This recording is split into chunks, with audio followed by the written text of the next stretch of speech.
Hola, hola a todos, bienvenidos a un nuevo video. El día de hoy vamos a estar analizando una partida bastante interesante entre Akiba Rubinstein para piezas blancas y con piezas negras al mismísimo Alexander Aliokin. Para quienes no conozcan a estos personajes, les voy a dar una breve introducción. Akiba Rubinstein fue uno de los personajes conocidos como el Rey sin Corona. ¿Por qué Rey sin Corona? Porque si bien es cierto que en algún momento de su carrera tuvo la oportunidad y tuvo el nivel para ser el campeón mundial, por una u otra razón no lo fue. A diferencia de Alexander Aliokin, que, mucho cuidado aquí, él sí fue un campeón mundial y sí fue... Bueno, fue el cuarto campeón mundial. Esto de campeones mundiales hay mucha controversia porque muchos creen que si no llegas a ser campeón mundial en realidad no fuiste del top de la élite. Y eso en realidad está muy equivocado hasta hoy en día 2022. De tal manera que, bueno, se los comento para que ustedes sepan que de repente hay una controversia en este aspecto. Hubo jugadores muy buenos, pero que por una u otra razón no pudieron y bueno, por circunstancias que a lo mejor y no estuvieron en sus manos, ¿de acuerdo? Es simplemente para que sepan que este tipo de clásicos, este tipo de maestros no necesitaban el título para saber que ellos eran de la élite, ¿de acuerdo? Muy bien, vamos a comenzar entonces con la partida. Akiba Rubinstein comienza con D4 y Alexander Aliokin comienza con E6. ¿Qué es esto? Esta es una jugada impresionante. A esto se le llama defensa Horwitz, ¿de acuerdo? Y es una invitación para que el blanco juegue una francesa. Es decir, que el blanco aquí diga, bueno, E6, me siento con espacio y juegue E4, a lo que seguiría D5 y ya estamos en la defensa francesa de toda la vida.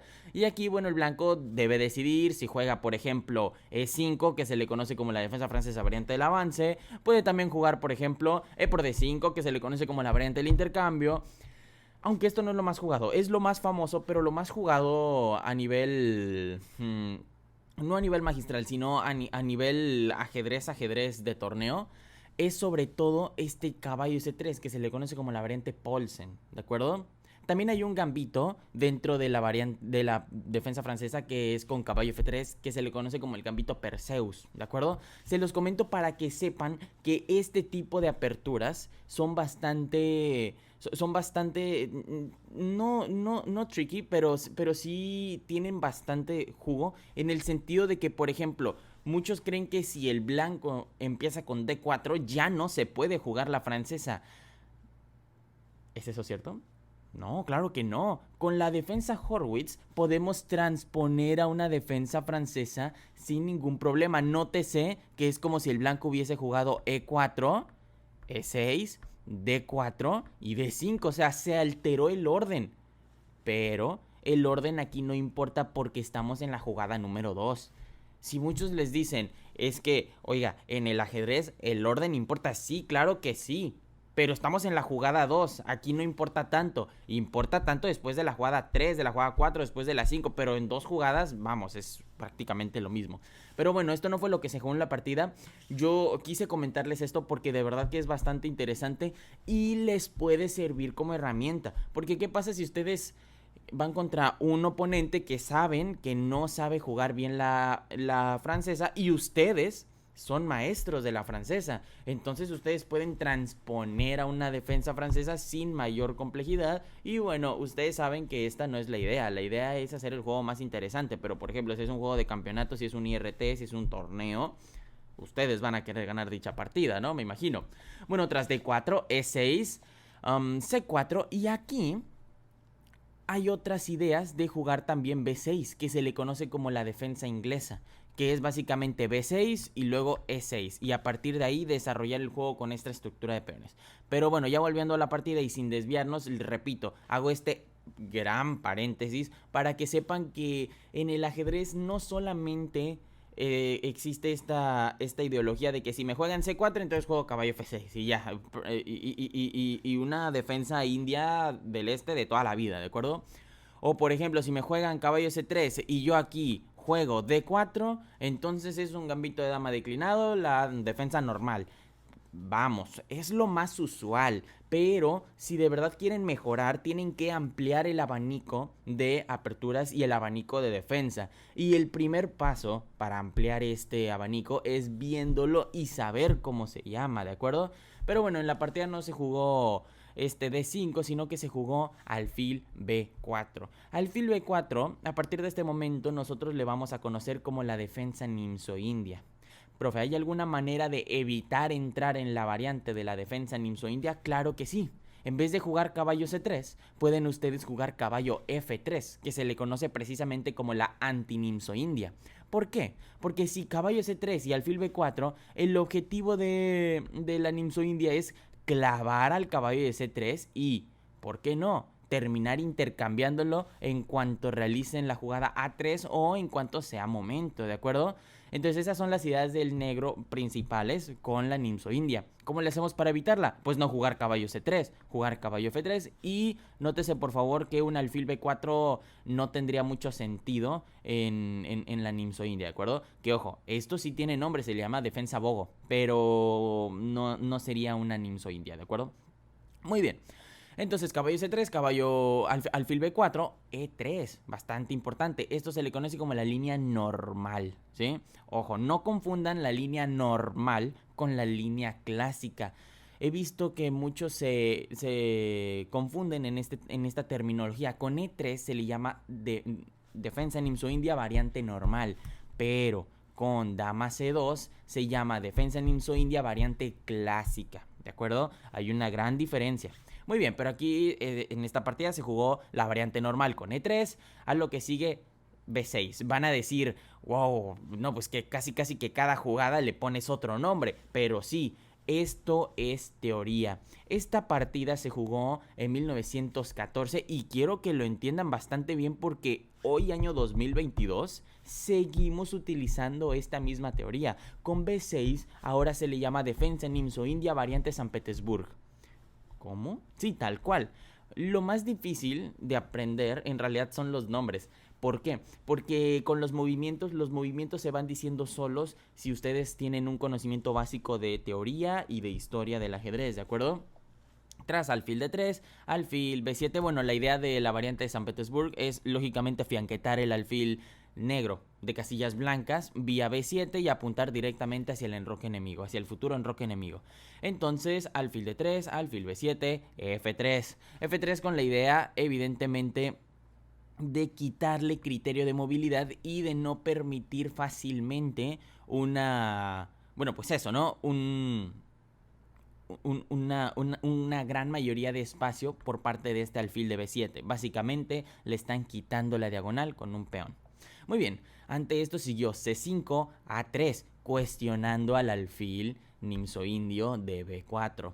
Muchos lo que harían es alfil A5, pero bueno, esto sería una pésima jugada debido no a este avance en B4. De hecho, este avance le crearía una ventaja para las negras, porque tras C por B4 y lógicamente A por B4, entonces alfil por B4 y el alfil no le pasó nada. Nótese por favor que nosotros negras tenemos mayoría de espacio, sino que algo como por ejemplo alfil A5 sería una pésima jugada, pero no porque sea extremadamente mala, sino porque es un error estratégico. No va en función de la idea principal de la defensa nimzo-india. La idea principal es intercambiar el alfil y precisamente eso es lo que se debe realizar. Intercambiar el alfil nimzo-indio por el caballo de C3, ¿de acuerdo? Muy bien. Entonces a esto siguió D5, caballo E4, enroque corto y aquí ya podemos ver el porqué del B6 de las negras jugadas atrás. Justamente B6 permitiendo el alfil B7, nosotros vemos que las piezas del negro ya se encuentran orientadas hacia el flanco de dama. ¿Qué piezas? El alfil, el caballo de F3 y próximamente la dama. Hay otras piezas como el caballo de B8 que generalmente se terminan desplazándose a D7 y bueno, esperan alguna ruptura o simplemente esperan a tener una función, ¿de acuerdo? Esto por parte de las negras, pero la realidad es que las blancas también tienen un muy buen juego. No quiero echarle tantas flores a las negras si las blancas también tienen un buen juego. Lo impresionante de las blancas es que tienen unos peones doblados que en realidad no son peones doblados per se. ¿Por qué? Porque en cualquier momento va a llegar a jugarse un C por D5 y esta estructura se va a terminar arreglando solita. Y eso es lo que me interesa que sepan porque ocurre en muchas aperturas y en muchas defensas. De repente ustedes tienen peones doblados en tercera y cuarta para blancas o sexta y quinta para negras y lo consideran una debilidad. Y efectivamente, la verdad, si me lo preguntan a mí, yo diría que es una debilidad. Por supuesto, peones doblados siempre van a ser una debilidad, pero que lo sepan bien, es una debilidad teórica, no es una debilidad práctica. Es una debilidad. ¿Qué quiere decir debilidad teórica? Bueno, es una debilidad que aparece en los libros, pero no es una debilidad que se pueda atacar en el tablero real. ¿De acuerdo? Esa es la gran diferencia entre una defensa, entre una debilidad teórica y una debilidad práctica. Que la debilidad teórica únicamente existe pero no puede ser atacada. Y una debilidad práctica sí puede ser atacada en la partida, en vivo. ¿De acuerdo? Bueno, aquí se jugó caballo BD7, caballo G3, dama C7. Bueno, yo creo que esto se sobreentiende, esta jugada de caballo de dama C7 es una jugada muy natural en pos de que, número uno, protege el centro junto con su caballo de D7 y se va alineando hacia el enroque enemigo. Pero ¿por qué dama C7? ¿Por qué dama C7 y no algo como por ejemplo dama C8? Que sería una jugada bastante natural, ¿verdad? Bueno, hay una diferencia entre este tipo de jugadas y es que dama C7 corresponde a lo que Capablanca, en un futuro, a esta partida, nombraría como el principio de los dos alfiles. ¿Qué es esto del principio de los dos alfiles? Bueno, Capablanca nos decía que si bueno, en una partida normal, por ejemplo, aquí estamos en la jugada 11, pero en una partida normal, empezando, todos los bandos, es decir, tanto el blanco como el negro, tiene la pareja de alfiles, ¿verdad? Bueno, entonces conforme se va progresando en la partida, se intercambia uno u otro alfil. Y por ejemplo, aquí las negras nada más le queda el alfil de casillas blancas, mientras que el blanco tiene la pareja de alfiles, ¿de acuerdo? Capablanca decía que si a nosotros nada más nos queda un solo alfil, nuestra dama, preferentemente a medida de lo posible, hay que situarla en una casilla de color opuesto al alfil que nos queda. De tal manera que esta dama haga de alfil, ¿de acuerdo? Entonces aquí teóricamente seguimos teniendo la pareja de alfiles. Ojo, solamente teóricamente. Y esto de repente a muchos les puede sonar muy ilógico o muy, ay, pero esto por favor, ¿cómo crees? Créanme que en manos de un maestro esta herramienta es bastante útil. ¿De acuerdo? Muy bien, vamos a continuar. Aquí se jugó C por D5, E por D5 y E4. Este es el primer error por parte de Akiba Rubinstein. Y es bastante impresionante que se jugaste este E4 porque, bueno, es una jugada muy natural que permite el desarrollo y abre todo el centro. Pero ¿qué pasa? Que permite el C por D4. Ojo, Akiba Rubinstein tuvo un buen criterio al jugar E4 en caso de que se jugase algo como por ejemplo D por E4, a lo que evidentemente seguiría alfil por E4 y si se intercambia el alfil por E4 y F por E4, entonces aquí las blancas tienen una posición de ensueño con una muy buena cantidad de peones centrales. De repente aquí se puede jugar C por D4, pero esto solamente crearía un beneficio aún mayor para las blancas porque después de C por D4, nótese cómo el blanco tiene todo el centro para él solito. Y se logró el cometido de eliminar al alfil bueno de las negras, que es el alfil de B7. Entonces las negras ya no tienen un ataque. ¿Ya lo vieron? Entonces, bueno, por eso digo que fue una buena intención. Pero aquí lo que pasa es que no necesariamente se debe de seguir esta línea. O sea, esta línea beneficia a las blancas, pero ustedes saben que en este tipo de posiciones muy complejas existen mínimo 4 variantes y no todas de ellas son beneficiosas para las blancas. Tras C por D4, que de hecho se me hizo raro aquí que el módulo comentase que D por E4, digo, lógicamente es mejor C por D4, y esto no lo digo con intención de ofender a los maestros, a Akiba Rubinstein, a Alexander Alekhine, por supuesto que no, simplemente lo comentamos por cuestiones didácticas, ¿de acuerdo? Muy bien, tras C por D4, C por D4 y dama C3. Este dama C3 es una jugada totalmente impresionante. ¿Por qué? Porque amenaza a la torre de A1. ¿Por qué? Porque amenaza el peón central de D4. ¿Por qué? Porque fuerza a las negras a jugar alfil E3. Y el problema es que un alfil E3 no haría nada. El alfil en E3 es débil, es pasivo, ¿de acuerdo? Tras D por E4 y F por E4, dándole un gran juego a la torre y, ¿por qué no?, pensar en sacrificios. Aquí se jugó alfil A6 de tal manera de que se eliminase el alfil de E3. ¿Por qué? Porque si se fijan, alfil A6, y esta es una de las jugadas que a mí me interesa que sepan, este tipo de jugadas es una jugada de desviación. Aquí las negras le están regalando el alfil de A6 a las blancas, porque si se fijan, aquí acaban de hacer alfil A6 y las blancas pueden capturar y no va a haber nadie que recapture el alfil de A6 blanco. Pero de hecho ese es el truco, porque tras alfil por A6, el objetivo de las negras nunca es capturar el alfil de A6, sino que es capturar la pieza indefensa que estaba detrás o al lado de dicho alfil, que en este caso es el alfil de E3 negro. Tras dama por E3, jaque, rey H1, quiero que visualicen aquí muy bien la posición porque esta es ventaja para negras, pero ¿por qué? ¿Por qué si las blancas tienen un mayor control central? Bueno, de hecho a eso es a lo que vamos. No necesariamente deben de tener el control central para ir ganando. Basta con tener la mayoría de iniciativa para que la partida sea considerada como una buena posición tanto para las blancas o para las negras, dependiendo del mando en el que ustedes estén.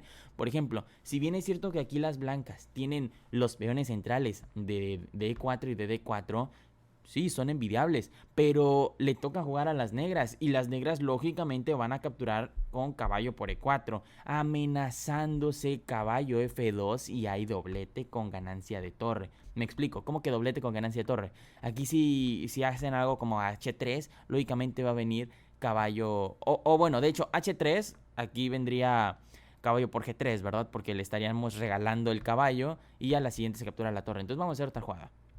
Por ejemplo, A4, ¿sí? Es una jugada normal, os digo, es una jugada para perder tiempo. Nada más para ejemplificar lo que se viene. Si se juega algo como por ejemplo A4, entonces vendría caballo F2 y sería doblete. Caballo F2 jaque, amenazando al rey y a la siguiente se captura a la dama, ¿de acuerdo? Y bueno, iría también con tiempo de ventaja. ¿Cuál es el problema? Que obviamente nosotros normativamente en una posición en donde nosotros estemos cuerdos no vamos a entregar una dama. Por eso digo que con ganancia de torre, porque se tiene que jugar torre por F2 y dama por F2, ¿de acuerdo? Muy bien, pero en la partida se jugó caballo F5, permitiendo este caballo F2 jaque, torre por F2, dama por F2. Y bueno, ¿por qué se permitió? Con la intención de jugar dama G4 y ya se está amenazando mate, ¿cómo decirlo sin que suene mal? Muy descaradamente, ¿sí? La realidad es esa. Aquí se jugó G6, que es la única jugada que permitía que este mate no se llevase a cabo. A lo que siguió torre F1, dama B2. Nótese que todas las jugadas del negro, es decir, de Alexander Alekhine, tienen un segundo propósito. Aquí nosotros podemos decir rápidamente dama B2, pero ¿por qué? Porque aquí ataca al peón central, porque aquí ataca al peón de A3 y sencillamente porque en cualquier momento se puede desplazar hasta G7 una vez que se capture el peón o una vez que avance y proteger su respectivo enroque. Esa es la diferencia entre un jugador de club y un jugador, bueno, pues un maestro que sabe muy bien a dónde llevar las piezas. Y nótese por favor que jamás se ha alejado de la presión de G2, ¿de acuerdo? Aquí se jugó caballo H6 jaque, que de hecho caballo H6 jaque fue una jugada que dejó a las blancas, es decir, aquí va Rubinstein, sin ataque posterior. ¿Por qué? Bueno, la jugada correcta, pensé que no tenía módulo. Bueno, no sé por qué aparece esta línea de aquí si no la tengo puesta, pero ok, va. La jugada correcta era caballo E7 jaque, pero ¿por qué motivo? ¿Por qué razón? Bueno, lo que pasa es que tras rey G7, dama por D7 y se gana caballo y aquí no pasó nada. A lo que puede seguir dama por A3, alfil C8, dama D3, rey G1, dama E3 jaque, torre F2, dama E1 jaque, y la posición no es de tablas, pero sí es un poquito difícil de progresar para ambos bandos, ¿de acuerdo? Pero ¿qué pasa con caballo H6? Caballo H6 lo único que permite es rey G7. Y nótese por favor que si ahora se intenta capturar el peón, el caballo de D7, entonces nosotros negras recapturamos en H6. Por eso no era la jugada ideal, porque no existe esta recaptura. Pero bueno, aquí se jugó caballo por F7, dama B3. Y de hecho dama B3 es considerada como una de las jugadas más brillantes que existen en los clásicos de las partidas jugadas entre 1900 y 1920. ¿Por qué motivo? Esta es una jugada muy difícil de encontrar, aunque nosotros con el módulo... Vean, es que ni siquiera aparece en el módulo. Aquí el módulo comenta que caballo F6, pero créanme, dama B3 es una jugada extremadamente buena y extremadamente difícil de encontrar, dadas las circunstancias. Nosotros podemos decir, bueno, eso no es nada, la verdad es que dama B3 es bastante intuitiva porque se ataca en F7, porque se ataca en A3, porque permite una clavada y si no hay mate, claro, sí, pero oigan, esta era una partida contra el futuro campeón del mundo. Nótese por favor el factor psicológico que existe de por medio. Bueno, tras dama B3, D5, caballo F6, ganando un tiempo sobre el caballo, sobre la dama de G4, a lo que siguió dama D4, torre por F7, aquí se ganó pieza, alfil C4, dama A4, G4 intentando realizar G5 y bueno, aquí el caballo se estaría perdiendo porque el caballo se encuentra clavado, ¿verdad? Lógicamente un jugador como Alexander Alekhine no le iba a servir nada de esto, no iba a caer en eso y por eso juega torre C8. Justamente aquí las blancas abandonan la partida. Profe, pero con torre C8 sí permiten el G5, sí, por supuesto. Pero antes de eso, primero va a venir un torre por C4. Y si se captura aquí con G por F6, nada más se retiran y no hay mate de por medio. Si se fijan, aquí se gana tiempo. Y bueno, la posición está totalmente acabada para las blancas. Es debido a eso que tras torre C8, Akiba Rubinstein abandonó la partida. Muchísimas gracias por haber visualizado este video. Muchísimas gracias por haberse quedado. Ustedes saben que le pueden dar like, comentar y suscribirse. Muy bien, excelente. Antes de finalizar con la clase, les recordamos que tenemos una página web que se encuentra aquí abajito en la descripción, donde tenemos series y cursos que están esperando por ustedes. Vayan a verlo y nos vemos en clase. Cuídense mucho, muchachos. Chao, chao.